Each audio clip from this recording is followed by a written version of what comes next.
all I can say is I hate the Packers. How many of you hate the Packers as much as I do? It's almost hard for me to even come on here. It's almost shameful how much we've been beaten down by this team. And I know that all of you feel the same way. It's quite honestly fucking ridiculous. So we're gonna try to make this a positive show tonight. We really are. But I think there's a lot of bitching that's gonna happen tonight, and I'm gonna be one of them. And there's gonna be a side of me that you probably haven't seen come out yet because I am fucking sick of the fucking Packers. So we have a good show for you tonight with our buddy Dan Aguirre and of course Cliff Victoria with his Cliff Notes. We have a special little surprise after the Cliff Notes. So Kitty, let's just kick this shit off.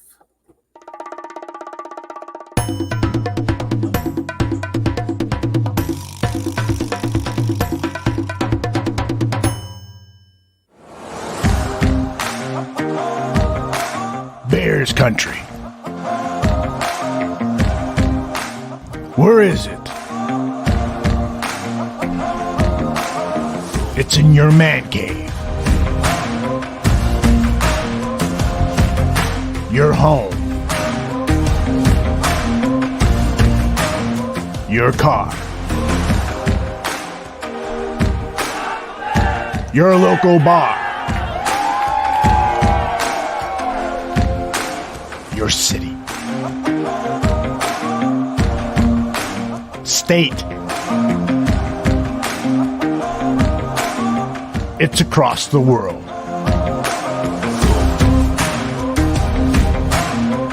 It's in your heart.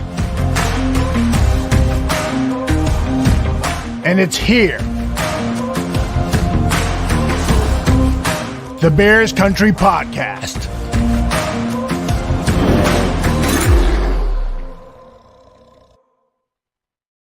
It is a long frickin' season. It's a long season. They've added one game. So it's an even longer season. And here we sit at 3-10 when I can't even believe I predicted them to be 11-6. I mean, I'm just a little bit of a homer.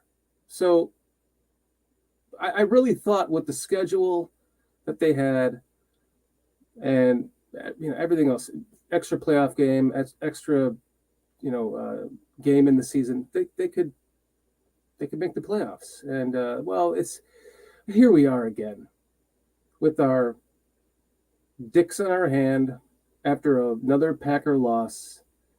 And I'm not even sure, but I think I saw the stats or that Matt LaFleur is undefeated against us. Am I wrong about that, Dan? Unfortunately, you are not. I think he's 8-0 now, 7-0, 8-0. I think it's 8-0. Yeah. The last time we won against him was Mitchell Trubisky clinching the division in 2018 with the big touchdown pass to Trey Burton, the man who would be afraid to play in the playoffs. Thank you, my historian friend. It's hard. It's hard. It's hard being a Bears fan sometimes, isn't it? We put all of this, everything into the Bears. How much time and energy that the two of us took, plus our dogs, to come home multiple times this year to see the Bears. Our love for the team is so just bountiful that all we want is a fucking Packers win, and we can't get it. And this asshole comes into our stadium again, and he pulls out a win after looking like shit for 3/4 of the fucking game. And so I am going on my rant now. Where's my ticker taper there, Kitty, with a fucking extreme Packers fucking hatred rant right now? I'm over it, Dan. I thought we were going to get one of these games, and we didn't. And Fuck, just one game. I know it's going to help our draft capital. No, I don't want to talk. Yeah, but exactly. That's what I told Jay The Bonds. I was like, Packers. please, let's not try to sugarcoat this loss by saying it helps the draft. Nothing helps yesterday. Nothing. Right. Nothing. I'm sorry, I can't be positive. There's nothing to be positive about after yesterday. Oh, well, maybe because Fields was like 22 or 26, but the game still ended with 2 picks. Right. And I love Fields, but he did. He got paid. The one wasn't his fault. The one was clearly St. Brown's fault. And then the Packers called him a scrub after the game. I don't know if you saw that. Yeah, I saw that. Yeah, so it's like, yeah, we got their scrubs, and the second pick, I guess, is Fields' fault, and we lose again. Mm-hmm. And fucking Santos, I don't know what the hell's going on with him. Why don't we try out the fucking punter at PATs? Seriously. At this point, I'm willing to go for 2 on every play. I'm sick of him missing extra points. What is that, 5 this year now? 5 or 6, it feels. I would bring people in on Tuesday just to kick in front of him. I know it's a bye week. It's especially this Tuesday to be like, look, bro, you're not like uncuttable. Is that a word? Right. Uncuttable? We can release you, and I don't know if you've gotten complacent or what, but you have accuracy with it up to about 48 or 49 yards. You can't make long kicks as it is. Mm-hmm. And now he's missing the fucking extra points just over and over. So I think, we said this yesterday off air. Let's assume when we're down 2 that Fields drives us down the field and it comes down to a Santos kick. I was like, he's going to miss. Yeah. He's going to fucking miss the game-winning field goal. And I would have cut him after the game too. I felt the same damn thing. Like, why even bother trying to put him out there for another field goal? Just go for it on 4th down. Just make it a pass. Make it something that there's a pass that Fields can at least scramble around and get a first down out of if they need 4 yards, like on a 4th and 4. Like, fuck, it's the missing of the PATs this year has been freaking ridiculous. Basically, it comes down to if it's raining, do not put him in there to kick a point after attempt. Or if it's windy, he can't handle wind either. Right. He should be kicking in a dome somewhere. Yeah. I mean, it was a 15-mile-an-hour wind yesterday. I mean, you could hear it when the refs were talking, blowing in there, probably just the way he was standing. But, 15 miles an hour is, I guess, enough to but a fucking the field goal he made was from the same distance practically. So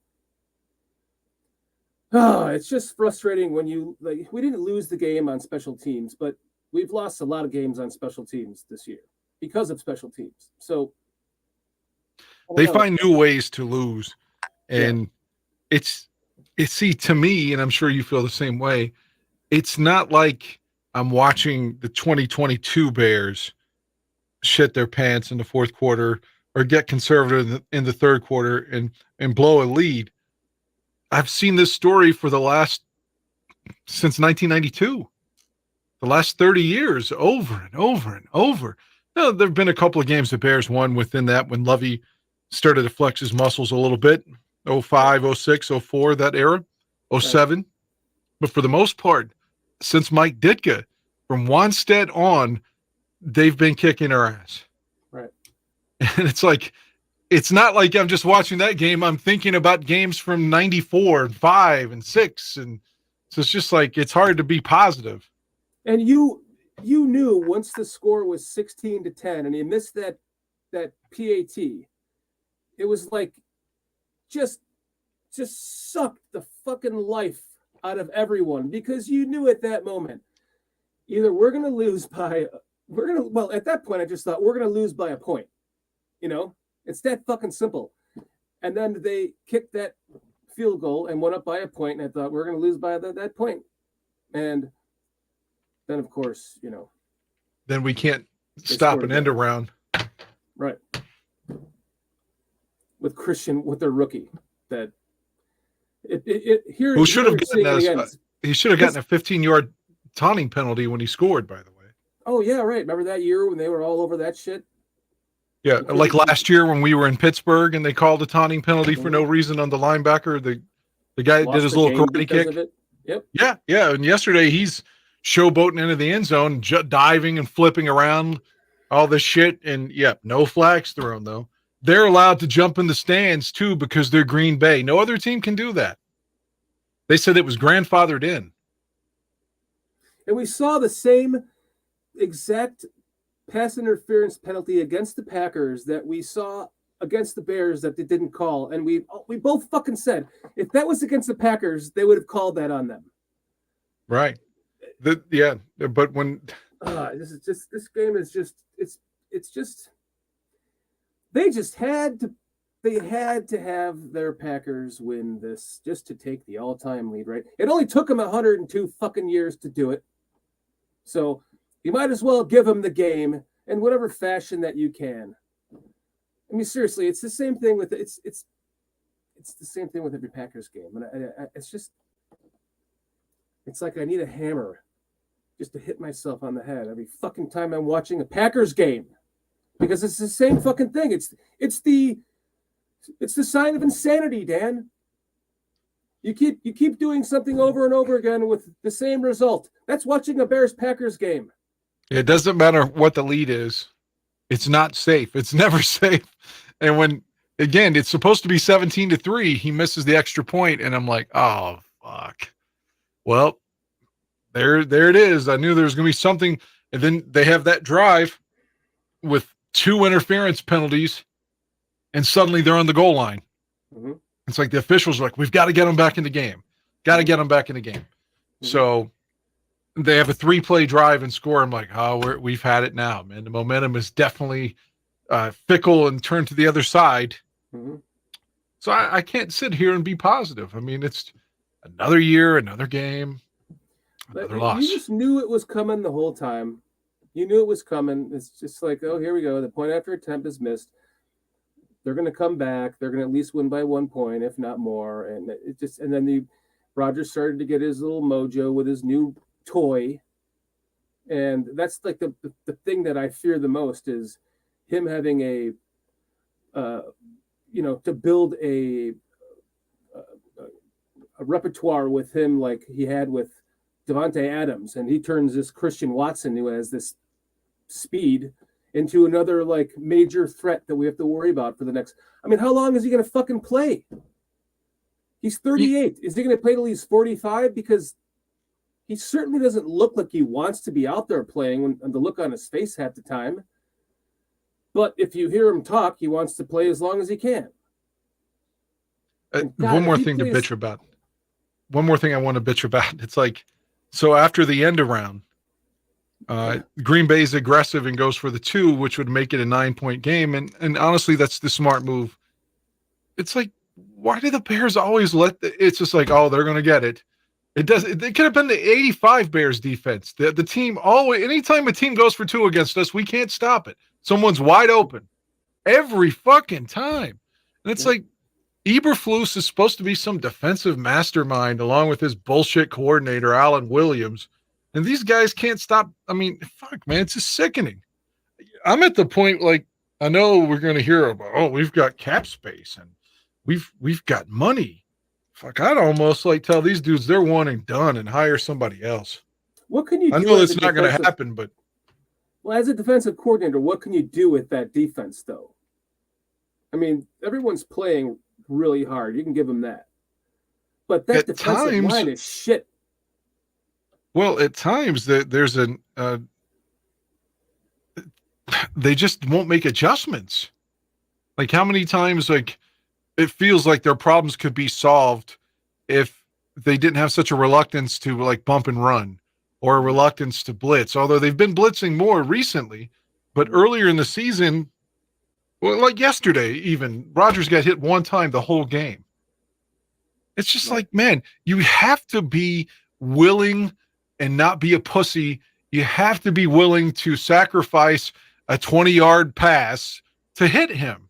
Mm-hmm. You have to. And that's how we beat them the last time we played them, because that was like the last good game Khalil Mack had in Chicago. No, he had the one against Tampa Bay in 20. But other than that, that's the game he hit. He had a backwards sack on Rodgers. Literally he wrapped his hands around him backwards and got him. Yeah, pushed him back with his back, yeah. But that's how we've beaten Rodgers every time, is that we've hit him.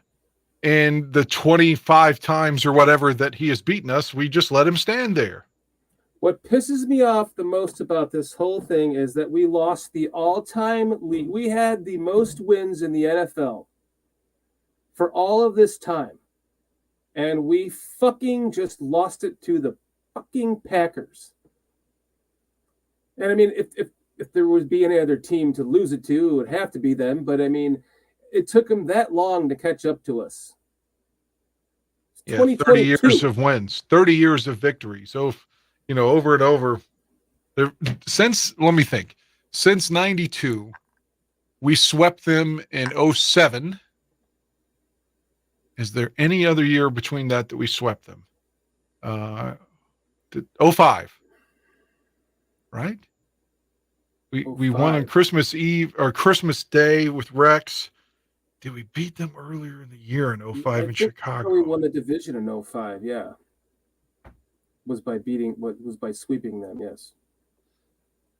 06, we didn't sweep them because that's when Brett beat us on New Year's Eve. So it's like 05, 07.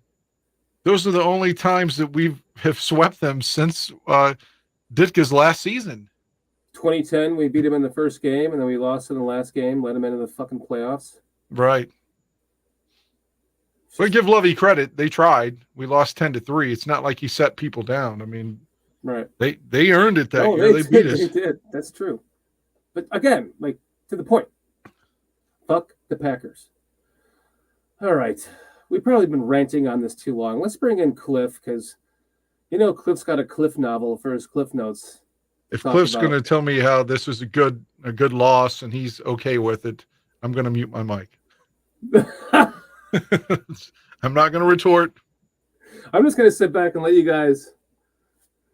There's no way this is a good loss. I'm sorry. There's no good loss to Green Bay. This is like the guy at school that beats your ass and takes your fucking lunch money, to use a cliche. Mm-hmm. And there's nothing you can do about it to stop it. Mm-hmm.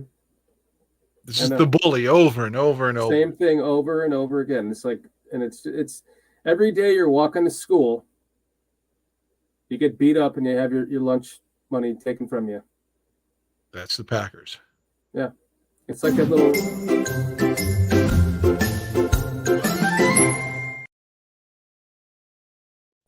You fucked that up, Kitty. No, she was right. She's right on. Stop talking, Dan, and Dan, stop talking. So we will. I was saying, the producer takes control. It's like that kid in the Christmas Story where he beats him up every day in the alley. He's going to school. That's what it feels like. Oh, what's up, Cliff? How you doing, buddy? Hey guys, I'm doing well. How are both of you? Shouldn't be unhappy. Yeah, unhappy. Can you hear me now? Yes. Yeah, no. We can hear you. Can you hear us? Yes, I can. Okay. All right, we're good. You can make that a side-by-side screen. That's a little big for me. There you go. Thank you. All right, so let's get going now. Why this was a good thing to happen for the Bears. Oh no. Oh God. See you later, Dan. Dan, I'm actually kidding you. I mean, I hate a Packers loss as much as any Bears fan does. I mean, this was just terrible. I mean, how did the Bears lose this game? They were controlling the game. They were winning right up until the basically end of the third quarter. So I don't know how they lost. I don't know. It was where are you at, Dan? Come on. He's maybe he had to do something for work. No, I'm here. Oh, okay. He didn't realize it was I was going to say, you didn't realize it was a joke. I was commenting on your comment. No, it's because we figured out how to remove your little screen. So we have to figure out, it's hard to see if you're still there or not because we figured something out now. It's kind of cool. All right, so go ahead. I'm sorry to interrupt you. Go ahead, Cliff. All right, we'll just get started with the Cliff Notes and we'll work our way through it. I think we're all feeling extra bad this week because it was the Packers, but, the game's over. What are we going to do about it? So I agree with you guys. It's hard to take. And I same shit, different day. I started it off like that because the Packers just have been owning the Bears for way too long. All right, now the good stuff.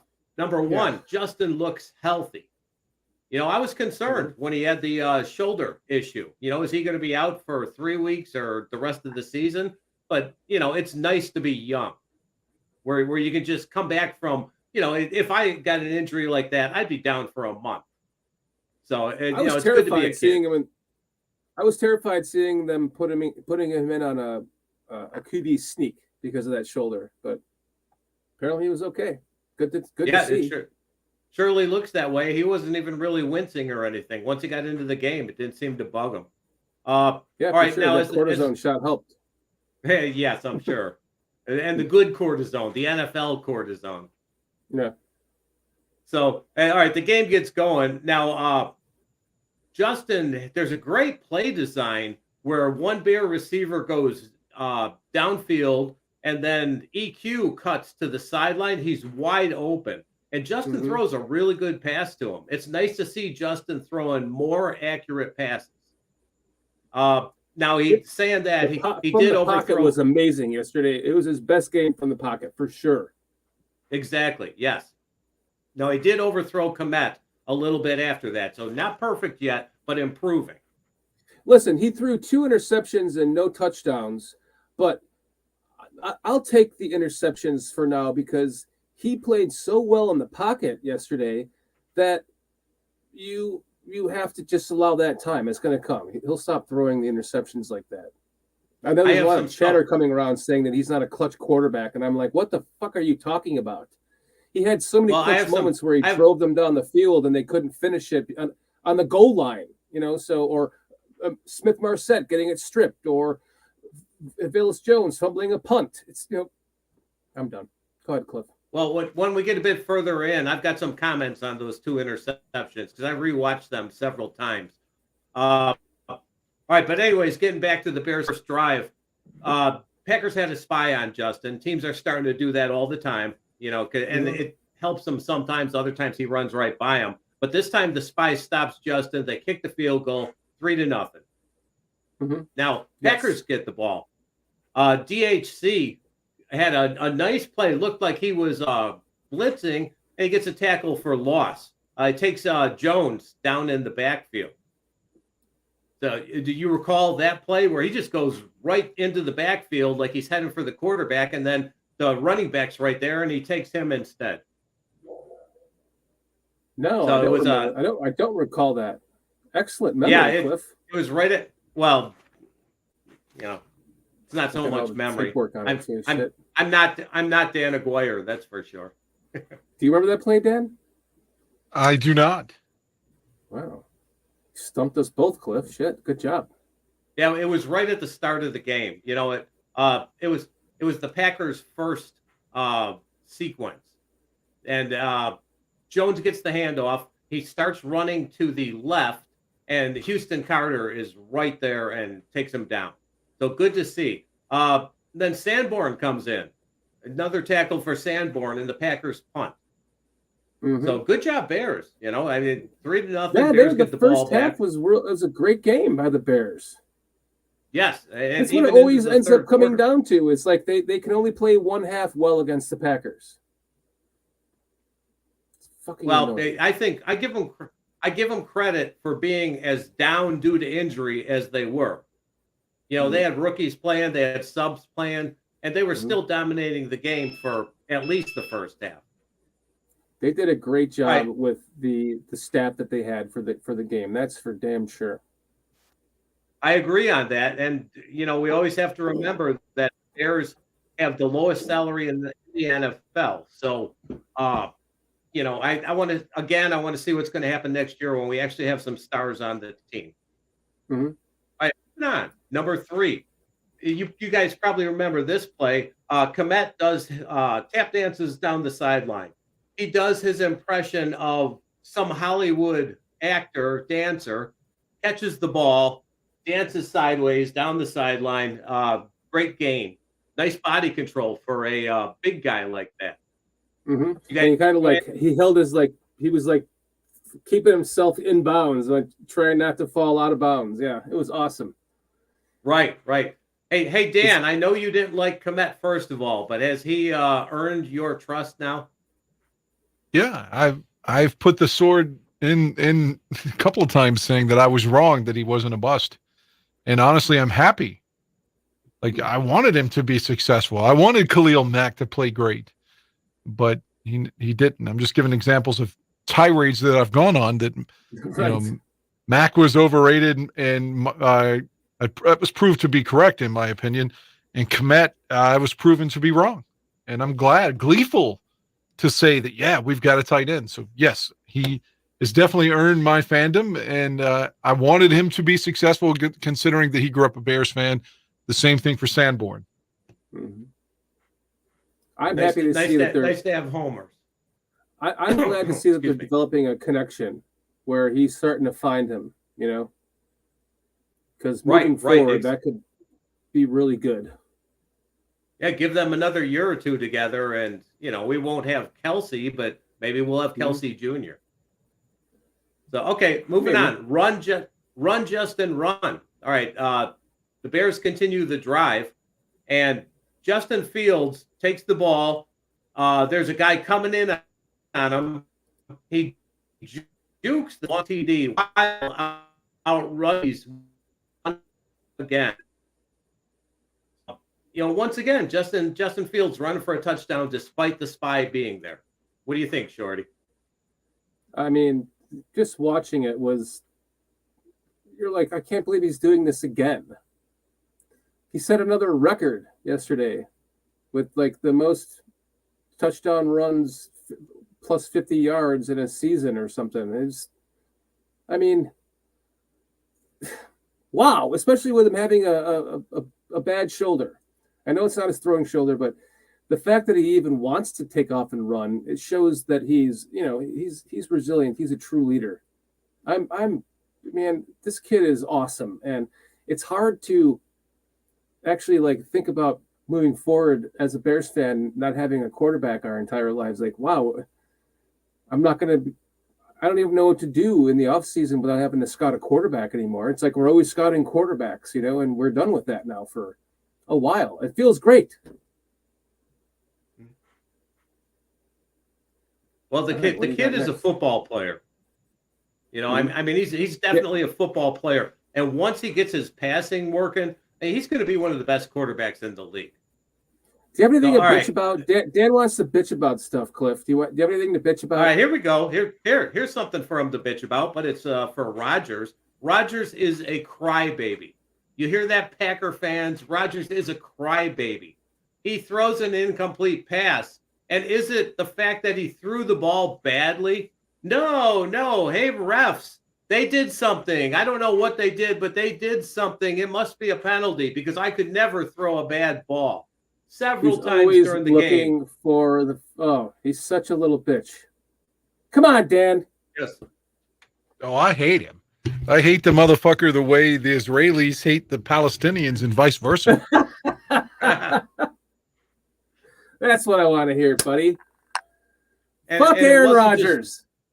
It wasn't just once. It was 3, 4, 5 times during the game that he's crybabying about when things aren't going his way. And by the way, how many different Aaron Rodgers have we seen this year? He comes out looking like fucking what's his name? The actor with his long hair and his white goatee, and then he like shaves most of his head all the way around and keeps the top long, and then now his whole it's like this is like the 5th Aaron Rodgers we've seen this year.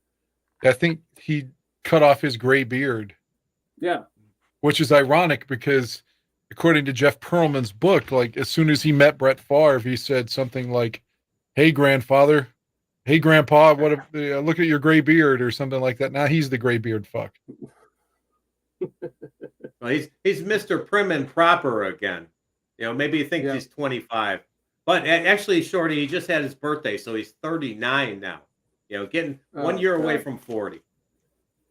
Please. Millions of people die every day, but not Aaron Rodgers.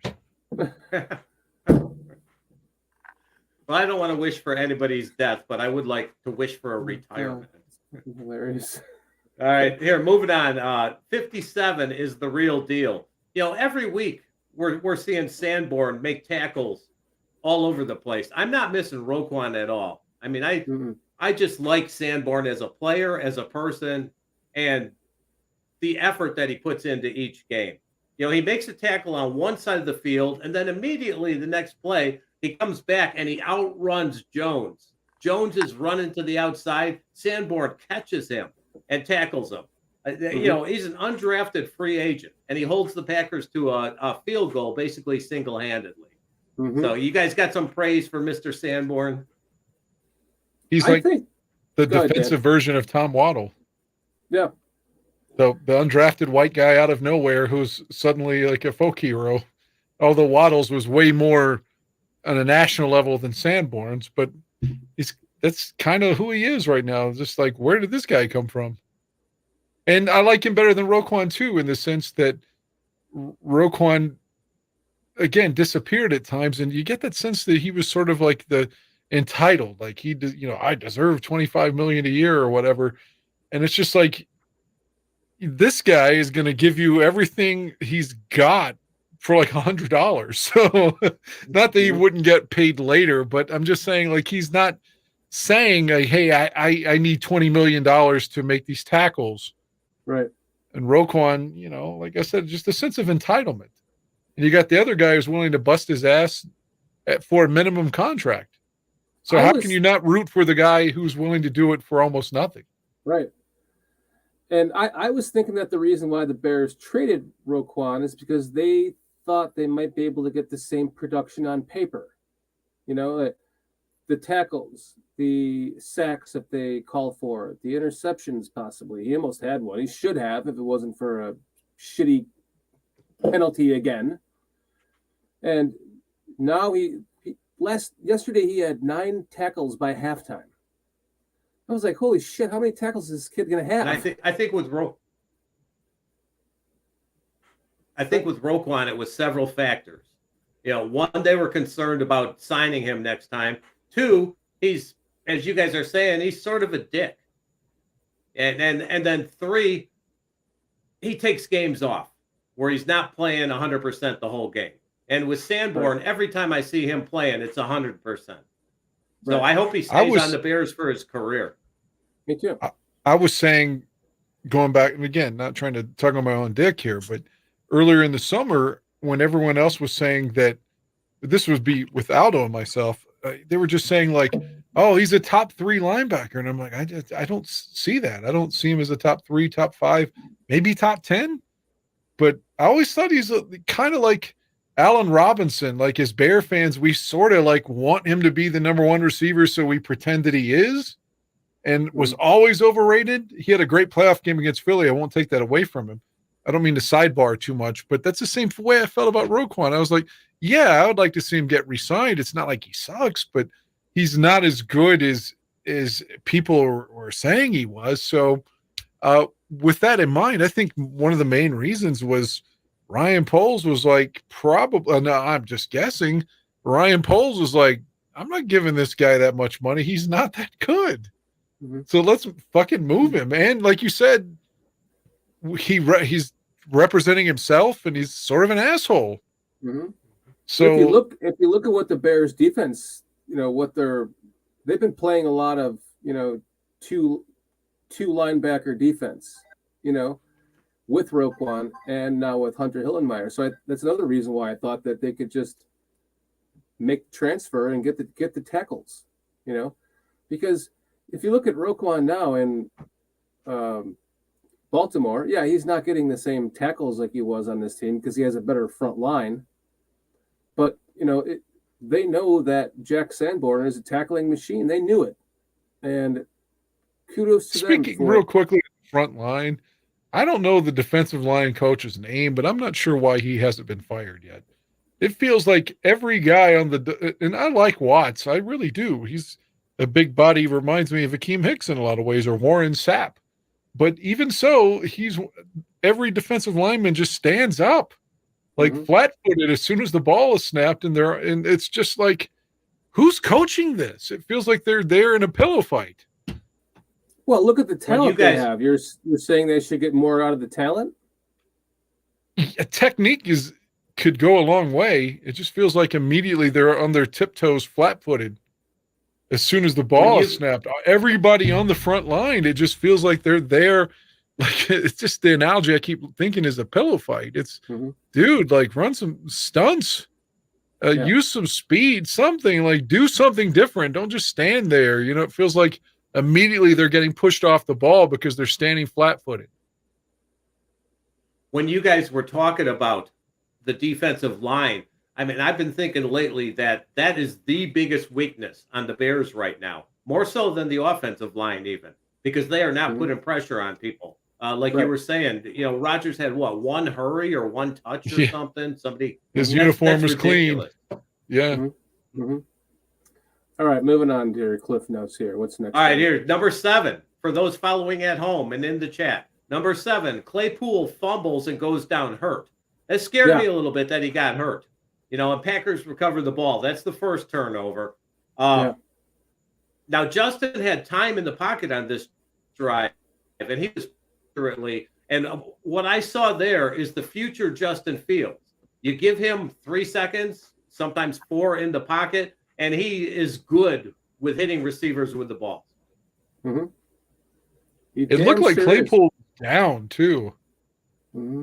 A couple of those angles Fox gave us, it was like, oh, well, we'll have to stick with it because the call on the field was a fumble. But, man, it looks like he didn't fumble. Looks like his whole fucking shin's down.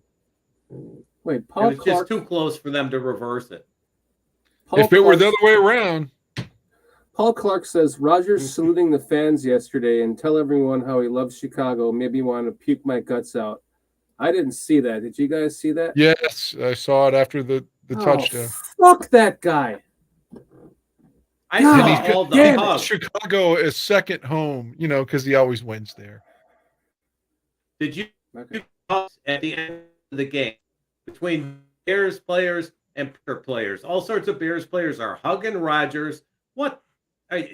Think back to the 85 Bears. Think back to the Bears of that era. How many of them would be hugging Brett Favre or whoever was the quarterback at the time? Man, just look when they cheap shotted Jim McMahon. They're fucking celebrating on the sideline. They were giving Charles Martin high fives, and that comes from Forrest Gregg, the coach, too. They were fucking celebrating him basically ending our dynasty by cheap shotting McMahon 4 seconds after the interception. So, yeah, their whole damn team was good with taking out our quarterback. And now our team is like, let's just suck his cock, the other guy, you know? Oh, my God. Yes, give him hugs. Fuck those fans. So, all right, here. Let's continue past that because this is making me giving them, angry. like in prison, that there'd be a shank in one of their hands, you know? Like, yes. What the hell was that all about? Where's Dick Butkus grabbing guys by the you-know-what? I guess the big difference is back then there was very little free agency. I mean, there wasn't free agency in the modern sense until like 93. And before that, there was Plan B. So usually most people, when they were drafted or on a team, unless they were traded, were with that team. Yeah. But now you've got turncoats like Adrian Amos every year that run to the Packers or whatever. So it's like now it's a business. There's not this sense of, oh, we're Bears. We're just Bears until we leave and go somewhere else. Yeah, I know. Yep, they all seem to like each other. Even the rivalries are, on some teams, they still have the rivalries. I got to admit that. Some teams don't like each other. But the Bears-Packers, I just, you don't hug a Packer. Yeah. I make sure, I don't go hug anybody that's wearing Packers gear after a game. That's not going to happen. Fuck no, it's not.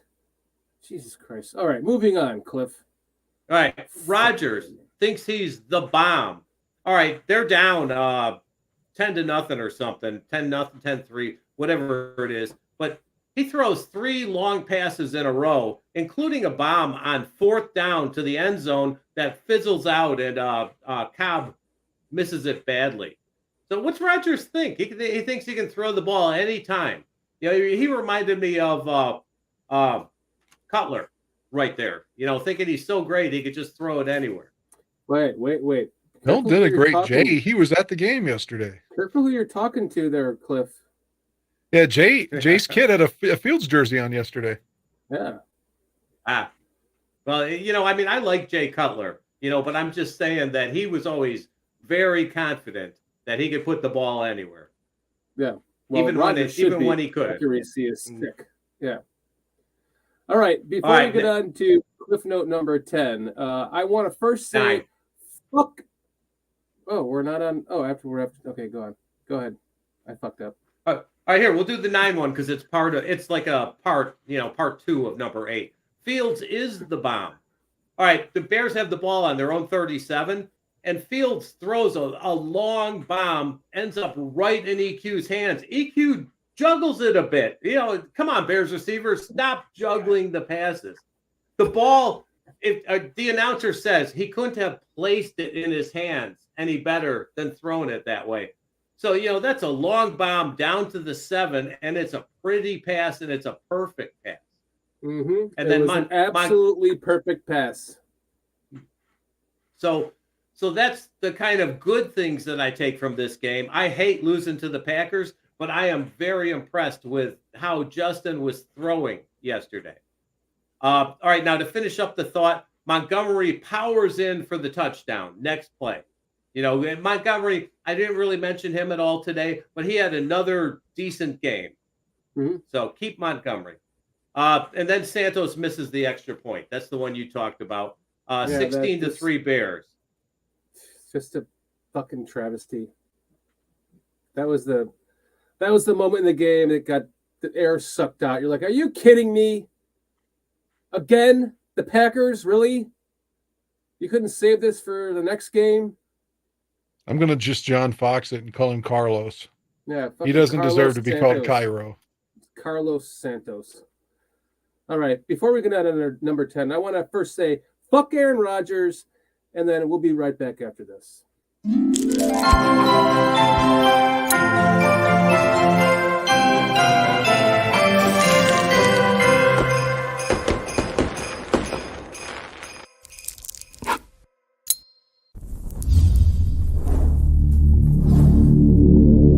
That guy is.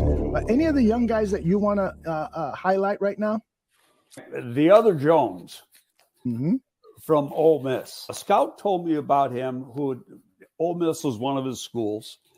And this guy was pretty talented. And he had a couple issues. I don't know what the issues were. But, you go back and look at his workout numbers, off the chart type stuff now. I mean, high vertical, real good long jump, ran on the low 4.4s. He's got long arms. He's got everything you want. So, you look at the physical tools and you say he's like a day 2 corner, yet he waited till free agency after the draft in order for a team to sign him, and you get him for nothing. Mm-hmm. Guy's a talented guy though, and so guys like that, you get lucky sometimes. Mm-hmm. It's the same thing with Sanborn. Mm-hmm. I looked at the numbers, and we might have talked about this last week. His numbers across the board are better than Lance Briggs.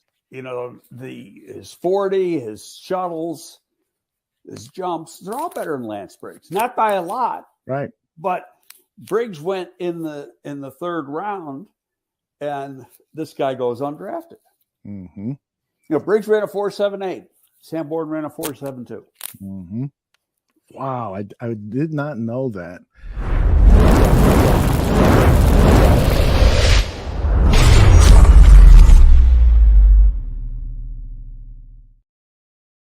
Greg Gabriel looked like a Star Trek villain in that clip. Kirk, you will get no pussy on this planet. I think Kirk got it on every planet. He did, and he was the fucking man. I'm not even a Star Trek fan, but man, William Shatner, he's like, I will fuck the native ladies no matter what. Now, I got to say, it took me most of that commercial to stop laughing after seeing the happy holidays and fuck Aaron Rodgers. Oh, that was wonderful. That's great. I made that commercial all by myself. It was very well done. And since I hadn't seen it before, like I said, I was literally laughing for 30 seconds afterwards. I'm just kidding. Aldo made that commercial. I gotta give him credit for that. Well, anyways, all right, continuing on. All right, now things start to go bad. It's the end of the half. Rodgers' fourth down pass. Now the Bears were getting the Packers into fourth down situations. They're not punting. They're not kicking field goals. Rodgers thinks that he's the Incredible Hulk. You know, he's just Rodgers smash. So he goes out there and he throws fourth down pass to Christian Watson for the touchdown. And I got to say, even though he's a Packer, I really like that Christian Watson. I mean, that kid can play. All right. All right. Here's where I had the thought. The Bears need the better talent on their D line. You can't give Rodgers so much time, or any quarterback really. So I have no doubt that the Bears' first pick in the draft is most likely going to be a defensive lineman. You guys agree with that?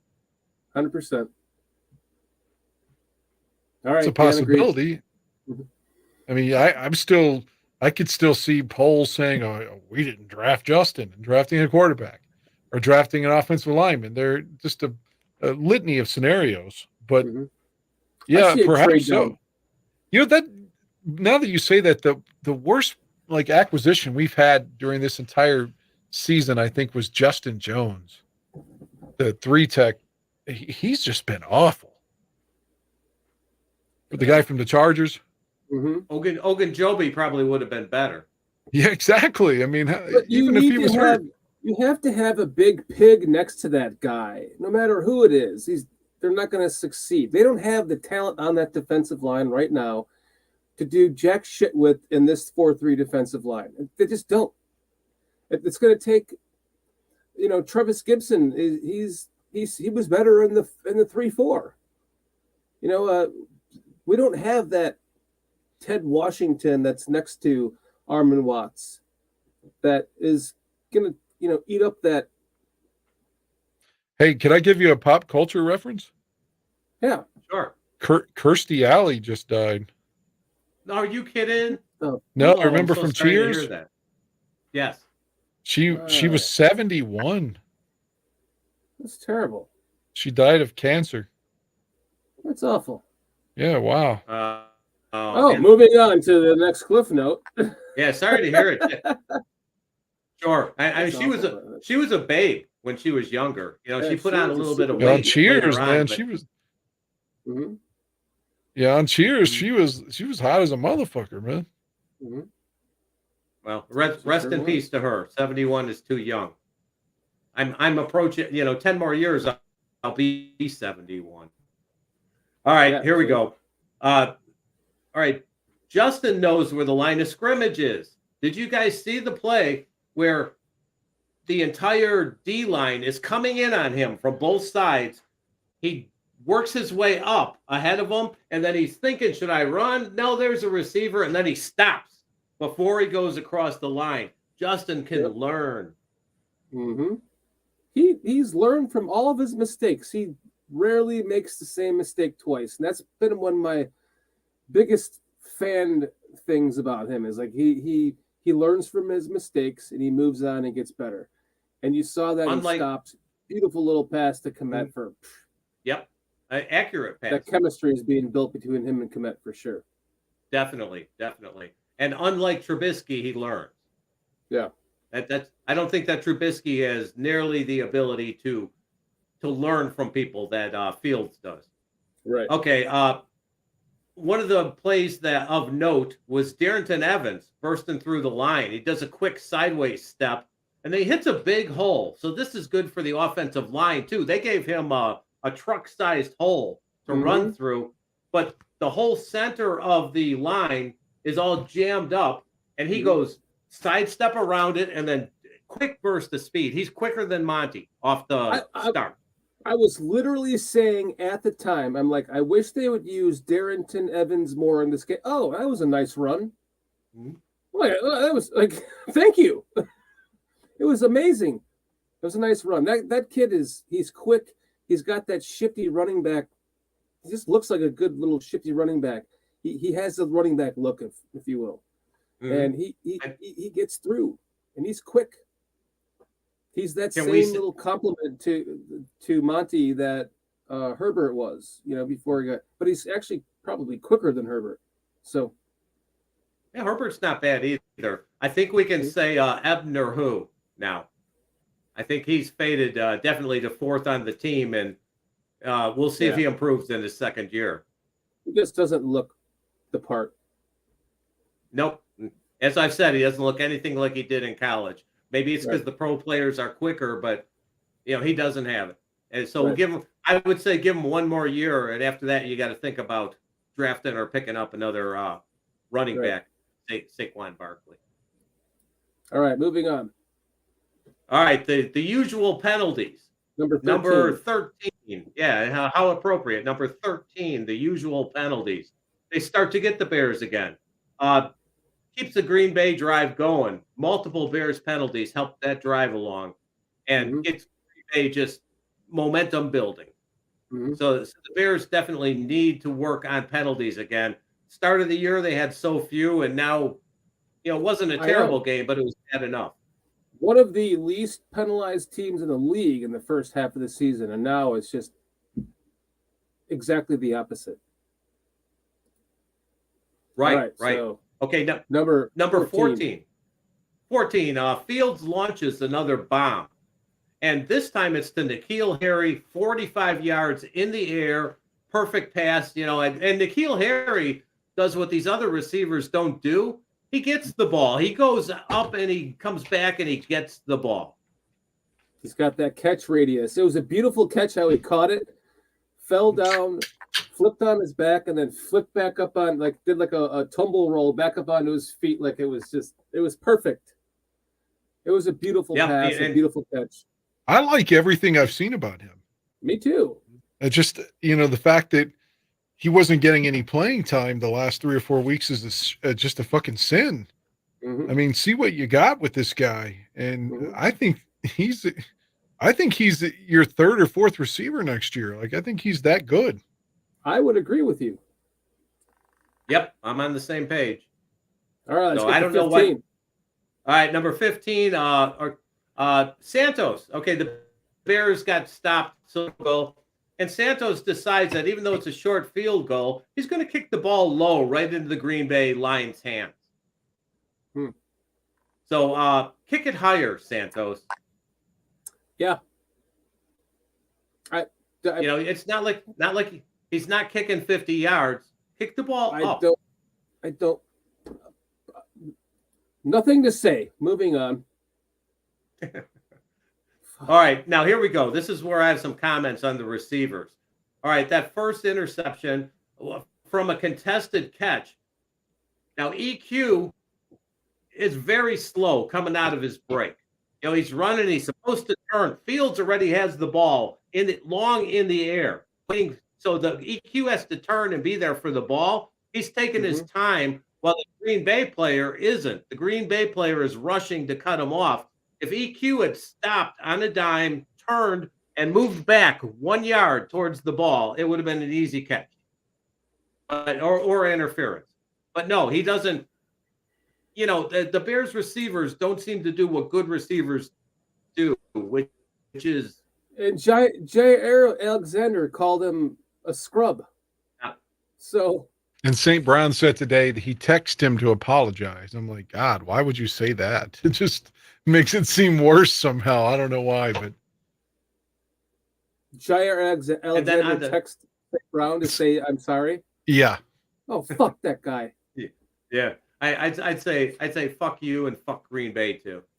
Fuck you, man. All right, moving on. Now on that second interception, I didn't see which receiver that was, but he's just standing there while the Green Bay guy cuts a few yards ahead of him. I mean, he makes no attempt to go back for the ball. Oh, Justin underthrew this ball a little, so I'm just going to stand here and watch it get intercepted. I don't get it. I just don't get it. Me either, man. It's just we all saw it. Everyone's been complaining about it all day long. So moving on, what's your next did Justin throw? Okay, did Justin throw 2 interceptions? Yes, he did. But I think that at least half the blame goes to the receivers on those. All right, moving on to the final one. Final one for the game. Elementary, Watson. The rest of the game is Watson repeatedly burning the Bears, including that 46-yard end around for a touchdown. Mm-hmm. And that's all there really is to say about the end of this game, is that Watson killed him. It wasn't even Rodgers so much. It was Watson. Right. It was a player we were all excited about that was failing Green Bay, because from training camp on, there was talk of him, dropping these perfect passes. He dropped the first pass. It was I think it was the first pass of the game in the opening game of the season for the Packers. Beautiful pass right into his hands. He drops it for a touchdown. And he's been slowly building this chemistry, which fucking sucks to see. And I don't even want to talk about it, really. I know you don't, Dan. Are we gonna see them develop another chemistry? And if this asshole sticks around for 5 more years, they're gonna. I'm not. I mean, All right. he did. He scored yesterday. He's had a good couple of games, but I think Cliff's having some trouble, Dan. I was just saying I'm not afraid of Watson yet. I mean, I know he's had a good month. He's had a good month. It sucks to see that happen against us. Of course it had to be against us. All right. So what are you at now? 20? Right. Okay, here. All right, on to 18, the draft order. I just wanted to give a quick recap of where the Bears are at right now as far as draft picks. They're in the second position right now. The Texans are 1-10. They're probably, unless something bizarre happens, going to have the first pick. And I think they may take Bryce Young to, unless they think another quarterback is better. Now you got the Bears at 3-10. Now here's this whole string of teams that some of them haven't had their bye yet, so it's really difficult to figure where everything's going to end up. It looks like the Bears are either going to end up top 4. It looks like, if they lose every game remaining, regardless of what happens. But you got them at 3-10. You got the Seahawks from the Browns at 3-9. You got the Lions from the Rams at 3-9, and then it drops the Panthers 4-8. Eagles from the Saints. Eagles are going to get a top 5 or 6 pick. Unbelievable. Jaguars 4-8, Cardinals 4-8, Colts 4-8-1, Falcons 5-8, and Packers 5-8. So the Bears' destiny is in their own hands right now. I know we want to see them win some games, but if they keep losing games, that second pick will most likely be theirs, and the worst they would have is about the 4th pick. So that can show up on draft order as of this week. We can talk all about. All right, now talking about a few free agents, I said I would cover, for them each week. Oh, right. Yeah. Go ahead. Do we lose you? Okay. All right. The ones I wanted. Yeah, I'm here. Can you hear me? Yeah. Am I still live? Okay. All right. You're So ones I wanted to cover today are, all right, Darren Payne. He's 26. He's on the Commanders, defensive tackle. He's got 6.5 sacks, 13 tackles for loss. He's probably going to end up getting 4 years at close to $20 million per year. Now, he's a defensive tackle that the Bears could use on their team, and he's probably going to be one of the highest coveted players. Also, this one's going to be much more controversial. Marcus Davenport. He's 26. He's on the Saints. He's a defensive end. He's had a down year, and he's got an injury history. He's going to be less money, and maybe a change of team could bring back his first-round draft potential. So there's a couple of players to look at. One of them is going to be a lot of money. One of them some money, but maybe not quite as much. Now, a couple of wide receivers to end this. Quentin Johnston from TCU. He's 6'4", 215 pounds. His broken tackle rate is off the chart. So he's big, he's fast, he breaks tackles. So Quentin Johnston, he's the highest ranked WR right now. And then Jordan Addison, he reminds me a little bit of Antonio Brown. From USC, he's 6 feet, 175 pounds. He just gets open all the time. He's got 0.3% catch rate on target, and he's got an 11.2 yards depth of target. So, those are a couple of guys to potentially look at. These are all top picks, so the Bears would have to take them either with their first pick or, if they happen to draft down a little bit, but not a lot. And We are done with the Oh, notes you're for today. done with the cliff notes. He's doing the old David Letterman gimmick. We just need I like the glass break in the bag. Let me point out something. If you want me to be positive, Pro Football Focus says that Alex Leatherwood did not give up a single pressure yesterday. No kidding. Yeah, so I mean, I'm just That's good to saying hear. it's only one appearance, but maybe that is the restoration project. Unlike Davenport, because you don't want to get like Leatherwood. I mean, you didn't have to sign him to a massive deal the way you would Davenport, who's Right. God. The Saints gave up a first-round pick to move up to get him too. Right. So yeah, I don't want to get Davenport, but Leatherwood, maybe we're onto something here. Maybe he's got 4 more games potentially to be our right tackle next year. We'll see what Well, happens. Bears have obviously, He's better than Larry Borum already. For sure. Bears have reached the point in the season where they need to play the rookies, even the ones that the ones they haven't been playing. It's that time now. Let's see who we have and see who's going to be on the team next year. Yeah, I mean, I think the play. Good point, Aldo.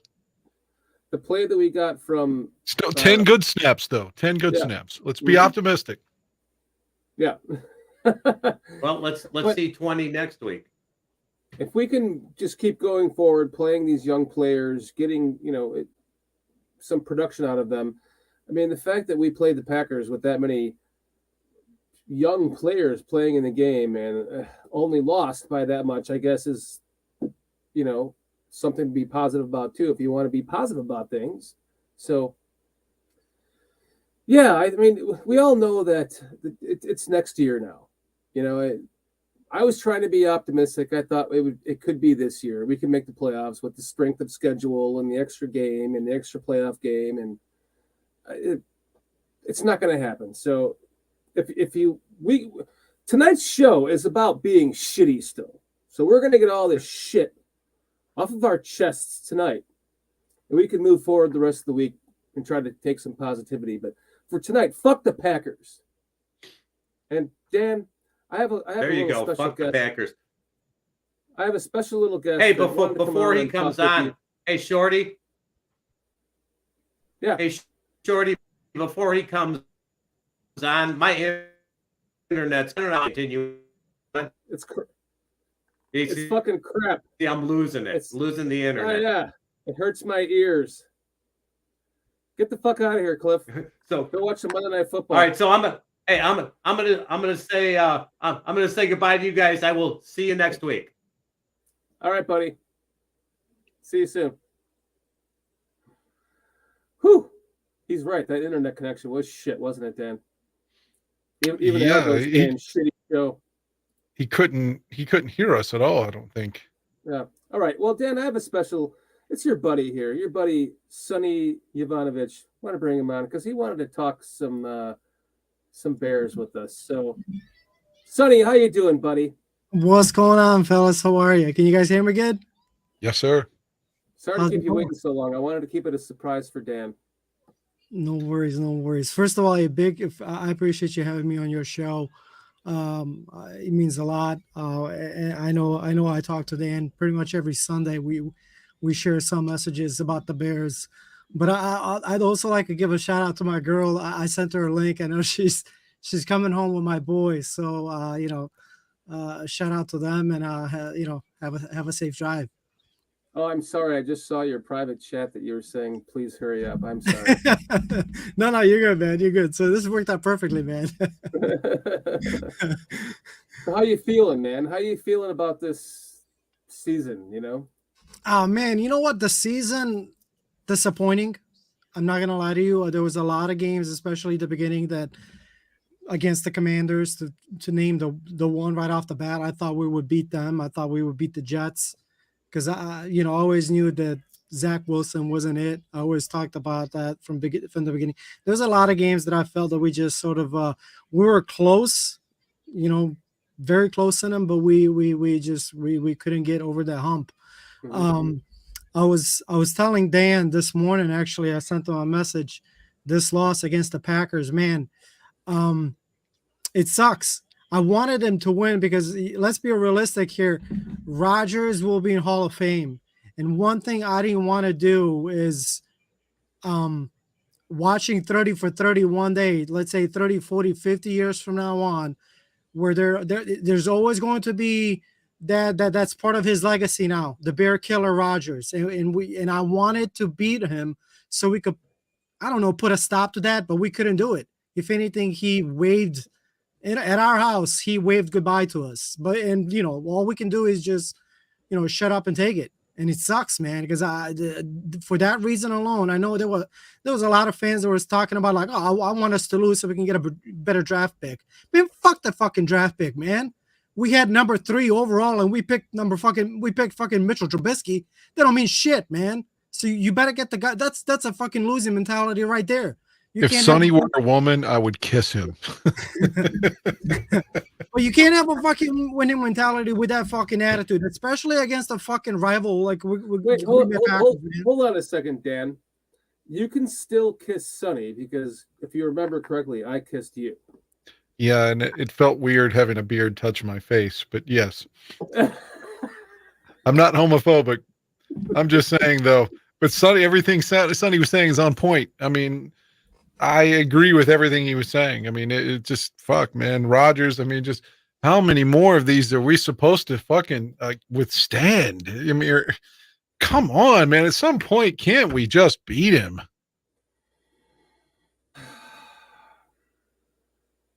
I wish I had something to say for that. What for me, what sucked, man, like a sucker, I started to believe, and I'm sorry, man. I was telling Dad, it got to me. I'm not gonna lie to you, man, because me and Dan have had conversations where like, man, we hate this fucking guy, and how much justice would it be where you finally beat this guy and you beat him with your guy. You know what I mean? And there it was, man. There was a point in the game. I was telling Dan, it's like 4th and 8, and Rodgers is throwing that deep bomb right into our end zone to fucking Cobb, and he misses it. Now fucking tell me how many times did we see that same fucking throw, and he fucking connects to it, and it's a fucking touchdown, right? I remember one on a specific 4th and 9 with like 28 seconds left in the game. Don't bring that up. Don't bring that up, right? And then the very next play, here it is, our fucking guy throwing a goddamn bomb right down their fucking throat, showing them how it's done. We're scoring a fucking touchdown. We're going up 16-3, and it's like it's looking like we're gonna put a fucking stop to this right here, right now. And then Cairo misses the extra. Fucking Cairo misses, and it's like you felt like something like that bad vibe right off of that fucking kick. And we're up like, 10 to zip. 10 to zip with 3 minutes to go in the first quarter. I was like, holy shit, this could get good. But I'm not gonna, I believed in that moment. I believed in it. Like, this is where we put that stop. Fuck Rodgers. Fine. He was, boat racing us all this time. Get the fuck out of our house. I don't think he's going to be back in Green Bay next year. I think he's going to be with his boy back in fucking Las Vegas or some bullshit like that. That's why he was waving goodbye. Fuck that guy. But I hate that shit. And I wanted us to fucking beat him because I have a feeling that was his last game with Green Bay. Doesn't matter if we ever beat him when he's playing for the fucking Raiders. They ain't the same. Ain't the fucking same. Don't give me that fucking shit. I wanted to beat this guy with fucking Justin Fields if this is his last game. It still felt good beating Brett Favre as a Viking. I'm not going to lie. This is the thing that pisses me off about this rivalry. So we've watched it happen a couple of times last year and maybe even once this year where Justin Fields is running out of bounds and a Packer hits him late just to send the message, right? And here we had Rodgers running for 5 yards on a first down out of bounds. Just level him. And didn't he look really slow when he was running? Like back in the day, not saying he was fast like Fields or, Steve Young or Michael Vick or anyone else, Randall Cunningham, the running quarterback per se. But he looked like he's not the same guy. So I'm saying he looked like Favre trying to run. He looked like he ate an entire Lou Malnati's pizza before he ate the game. Yeah, he's not quick anymore at all. And like you said, someone should have fucking leveled him there. And just take the penalty. It doesn't fucking matter at that point. It's especially at that point in the game because he was running to his left out of bounds for a 5-yard gain when he was like starting at the 20-yard line. So just level his ass, take the 15-yard penalty, which would be half the distance to the goal. It would only give him another 7 yards, and set the message. Yeah, even if you're one of these, we talked earlier how with free agency, it's kind of hard to establish someone as like a lifelong Bear to care about this shit. But there's got to be somebody that was there last year that is like, oh, he owns us, huh? He owns us. Well, we take this shit personally. Mm-hmm. Got to be somebody that where's your DHC? Somebody like that to come up. I mean, because Eddie's hurt, and the guy even Villador was hurt, taking the most shit. Somebody be like, fucking hit this guy in the mouth, man. Right. This big mouth fuck. Just so fucking tired of it, man. I am. We're all fucking tired of it, man. Every one of us here are fucking tired of it.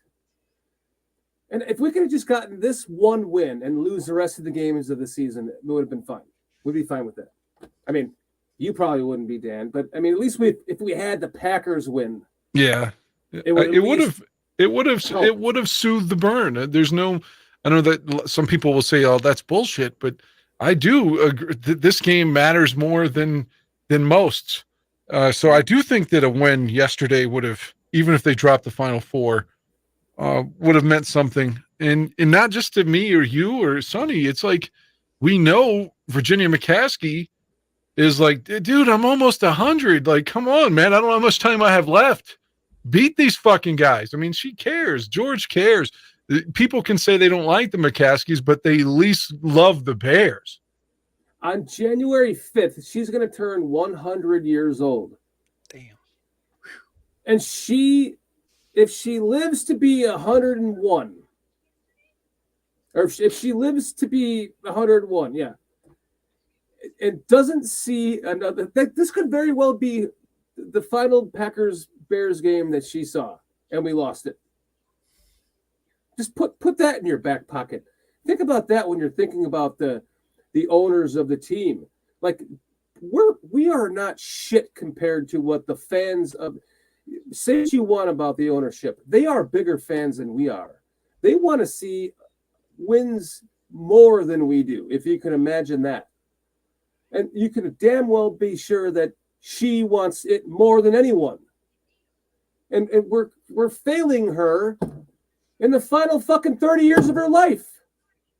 It's ridiculous, guys. Just give her another goddamn playoff hope. That's all I'm sure that's all she can ask for at this point. A Super Bowl is asking for a lot, but just the playoffs once in a while, that'd be nice. And here we think we're onto something here with this coaching staff and this team, and I'm not. Obviously, we can't expect anything after 1 year, but let me give you a follow-up to your point. Okay, so Ditka gets fired after 92. Since Mike Ditka, and Ditka made the playoffs 7 out of 8 years at one point. Since Mike Ditka, Dave Wannstedt made the playoffs in 1994. Okay. Dick Geron made them in 2001. Lovey made them in 05, 06, and 10. And other than that, Matt Nagy in 18 and 20. So we've made the playoffs 7 times since Mike Ditka. By the way, 7 times. I'm sorry, but you said the name, so I'm going to have to... I'm not even going to get into that. I have zero thought. God, I hate that fucking guy. From the time I was 18 until that fucking guy came into the picture, you're right, Dan, 5 playoff appearances since I turned an adult. Well, no, 7. 7. No, before that. Oh, before the bald fuck. Fucking say his name. I have that pulled up again. It does. For the bald fuck, 5 total playoff appearances in my entire life since I turned 18. So now, somehow that bald fuck got us 2. And now it's 7. But if you look at the Packers, that's like someone's entire childhood right now. It is in doesn't, the you know, playoffs. it doesn't. Yeah, I was just gonna say that. Look, you know, realistically, it doesn't help our case that, man, they had Favre and Rodgers. Like, man, that's. I mean, because of them is the reason why we just cannot get. We don't have as many playoff wins as we would have wanted to. That starts with that. We just can't beat those. We can never beat those guys consistently. And the The worst part Bears. is Or they had find two Hall of someone that Fame can beat them quarterbacks. consistently. You know what I mean? Back-to-back Hall of Fame quarterbacks for 30 plus years, and they've only won 2 Super Bowls with it. Can you imagine if that was us? And Now, I'll tell you, we'd be bitching about that till we died. tell you what, like, man, I know Justin, I know a lot of people are jumping on like, oh, he's just a runner, even though he's setting some insane NFL records when it comes to running quarterbacks. But to me, Justin he always looks like a pocket passer first. I'm sorry, like he likes to pass it first, then run. Meanwhile, when I watched Lamar Jackson from day one that I've seen that guy, he always felt like he wanted to run first. And then like passing was something that he was like forced into. Fields to me just seems like he wants to be that guy just throwing bombs down the field. And he just happens to be really fast. You know what I mean? That's his like secondary weapon. It's not a primary weapon. So man, like it's his super go-to. excited about it. Of course, it should be his go-to. Saint Omni is asking, Shorty, you are adult? I think so. I have some gray in my beard. I don't know what that question means. I think he meant to say you are an adult, but I just wanted to. I understand. Right. I don't know what the question means. Of course, I'm a fucking adult. What does that mean? Well, real quick, just to follow up my point about the playoffs. Where's Jim Moore when I need him? But the Bears, since Mike Ditka, are 4-7 in postseason play. 4 playoff wins in 30 years. That's sad. They beat Minnesota in 94. They beat Seattle in 06. They beat New Orleans in 06, and they beat Seattle in 2010. Yeah, I know. It's fucking awful. Aldo, jokes about the Packers. You know how I know you're a Packers fan? The cum dribbling out of the side of your mouth smells like cheese. Or the lady's vagina has so much like yeast infection that it's like cheese. You can like bake bread, it rises down there. Well, between the beer and the cheese, I imagine that's got to be some nasty yeast infections. Their breath probably smells like it too. Dan, guys, I'm sorry. I'm gonna have to jump off. My family. All right, Sonny. Actually, this is my son Bodie. Say hi. He's a Bodie. Bears fan. Sorry, Bodie. Sorry you're a Bears fan. Yeah, man. Sometimes I think about that too. I'm like, man, what did I get him into? But, you know, he's in for the ride now. I was actually hearing you guys in the car. Yeah. Awesome. So, all right. Well, sorry we brought you in so late, Sonny. No worries. I appreciate you guys. It was awesome talking to you. At least you got to rant a little bit, right? Yeah, I was just gonna say, yeah, it gives me a chance to go through the week. Yeah. So I appreciate it. I'll see you guys. Don't let your hair on fire. It's gonna be okay. Thank you. You guys have a good one. You too, buddy. You too. Be well. Thanks, man. Have a good one. Oh God. Aldo's killing me over here. So Retro says Packers fans don't let any cum spill. Oh boy. So Dan, I mean, is it time? Come on. Give me everything you have. Like, what else you want to bitch about? Well, going back, you and I both were positive about the season, thinking that the Bears are going to win, or at the very least because of the schedule and different coaching and all these other factors and variables. And to lose 9 out of 10, that's only happened a few times. I mean, like I said, in 02, they lost 8 in a row. Maybe like 6 in a row in 89. That's when Ditka had the famous quote that like we may not win another game this year, and they fucking didn't. Yeah. It's just it's one of those years, and if there's too many of them. Yeah. There's just too many of them. Like 9 out of we were 2-1. 2-1, and now you're what, 3 and Three fucking and- 10? It's just, God almighty. I don't thought the know. John Fox era had a lot of losses. This is Yeah, this 2016 we were 3 and 13 because there were still 16 games then. right. That was horrible, but this is turning out to be one of those all-time bad years. But it's so, the juxtaposition of the positives with Justin Fields with those big runs and such, it's kind of hard to say it's as bad as, say, 02 or something, but in one regard it is. Mhm. I Well, it's don't know. because we've had so many games that were moral victories that we kind of looked past them because we still felt good on Monday. And then we lose a game to the Falcons we should not have lost. Then we get our asses handed to us by the fucking Jets and Mike White or whatever his name is. Yeah. And now we were in this game the whole time with the Packers, and then we just let it just slowly slip away once again. Maybe the Bears players are tuning that fucking Eberflus out. Like I said they're earlier, not. You can see him. You can see him, man. They're all playing for him on the field. It's quite obvious they're playing for him. They just don't have the personnel. And I think that they are all kind of like silently maybe giggling in the background because they're like, oh, we're going to get the second pick in the draft. I don't know. Getsy really let us down yesterday.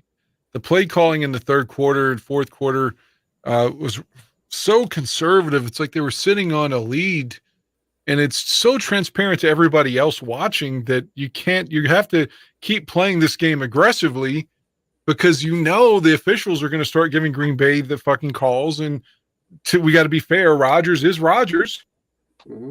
So he does what he does, and it's always come back from the deficit against us. So they try to sit on a lead. So the offensive staff and Eberflus is the coach really let us down. The defensive coordinator, Mr. Williams, is not very good. He's had a year to prove that now. The defensive line coach is terrible.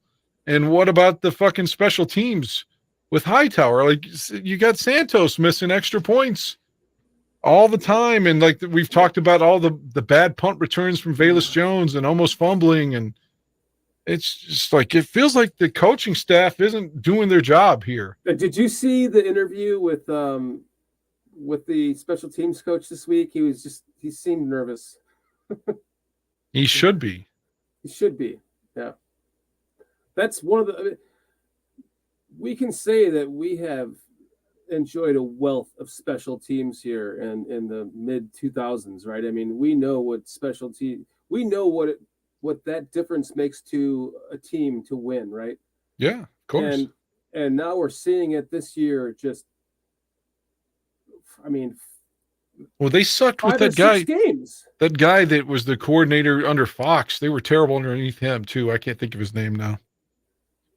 You know who else is bad as our wide receiver coach? I mean, when you got people like St. Brown dropping the terrible drop against the Dolphins, and then, like we talked about earlier, that route that basically gave up an interception without any effort.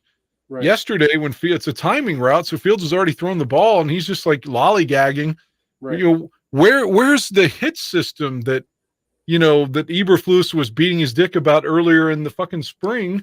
That's the summer. First part of it is the hustle. Yeah, he should turn around and catch that ball. St. Brown should be a healthy scratch in 2 weeks when we play the Eagles.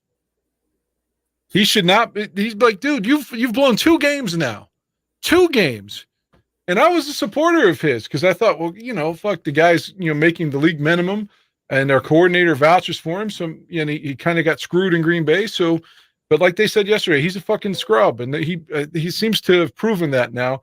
And with the lack of effort, they should hold him accountable. And against Philly in 2 weeks, he should be a healthy scratch. Well, they clearly game planned this game around him. And he had his best game of the season. But you're still seeing that he is not worthy of keeping. He's not his brother. Unless they are like in a situation where there are wide receiver starved again next year. I can't see him making the team. I mean, Well, he signed a it's one-year deal. right? But I can't see them bringing him back.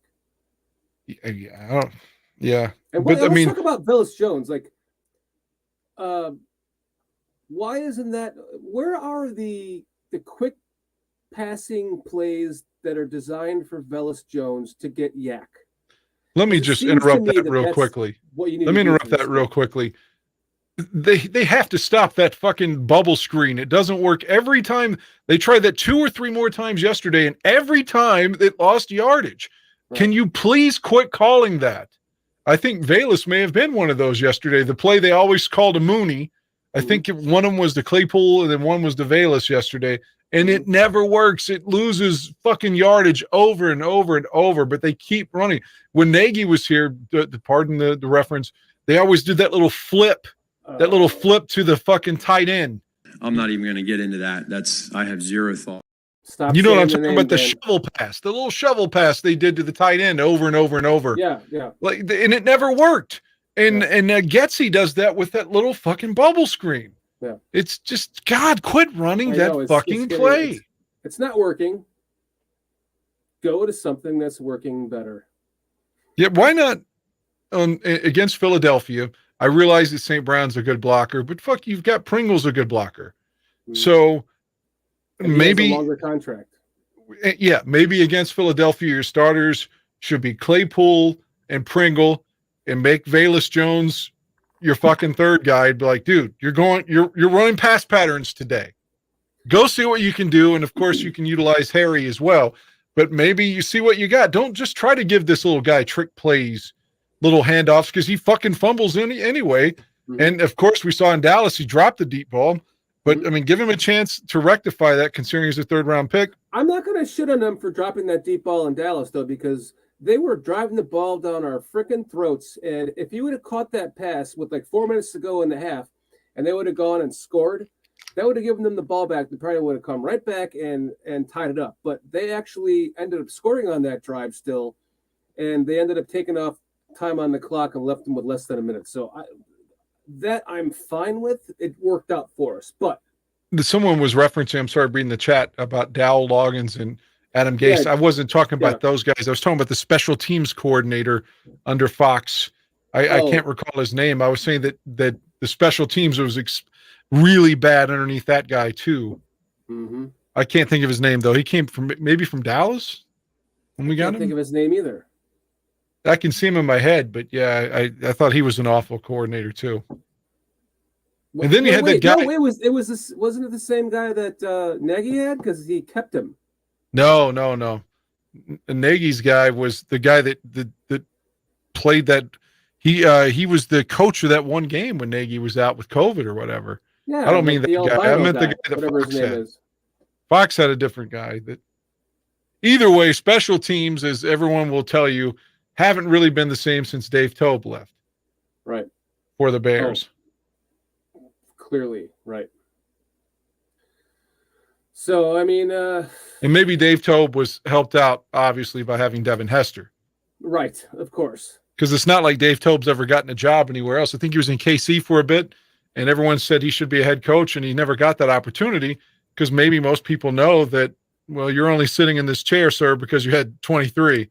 That just goes to show you why Devin Hester needs to be in the Hall of Fame. I mean... He may get it this year. Right, he's nominated again. So, I mean, he needs to be in the Hall of Fame. He changed the NFL. He changed that team. The team made it to the Super Bowl in part because of him. And they changed the game because of him. So he had a return for a touchdown in his first game ever at Lambeau in 06. When we beat the Packers 26-0 on opening day. Fuck you, Mike McCarthy. Right. And every time you put that guy on prime time, he just lit it up. The coolest one was against Kansas City in 2007. It was week 2, and there were pigeons and shit flying around like in one of his returns. Like there was like a school, a flock, I think. A flock of pigeons were kind of in the screen, in the shot with him on his return for the touchdown, which is just an amazing, like, just visual. Wow. That's awesome.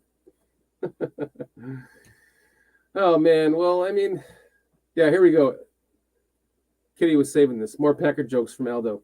The last time Aaron Rodgers saw a pussy, Brett Favre was still on the team.